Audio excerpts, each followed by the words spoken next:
دہلی کے اندر ایک سلیم کفگیر تھا. کفگیر اس آلے کو کہتے ہیں جس کے ذریعے دیگمار دیگ سے چاول اور پلاؤ نکال کے ڈالتا ہے، اس کو کفگیر کہتے ہیں، وہ جو دیگ میں ڈالتے ہیں.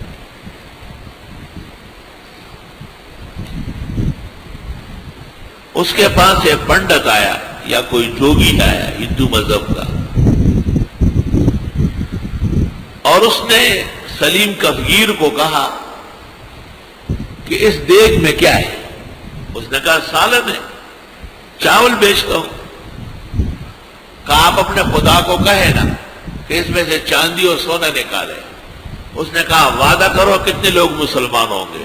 اس نے ایک پورے قبیلے کا نام لیا، وعدہ کیا. سلیم کفگیر نے دیگ کے کنارے پر دعا مانگی، ہاتھ اٹھایا اور کہا یا اللہ میں نے عمر بھر آپ کا بسم اللہ بڑے ذوق و شوق سے پڑھا ہے، اور آپ نے ہر دفعہ مجھ سے نعمتوں کا وعدہ کیا ہے. آج اپنے دین پر آپ ان پر مہربانی فرمائیں اور اس دیگ سے سونا اور چاندی نکالیں.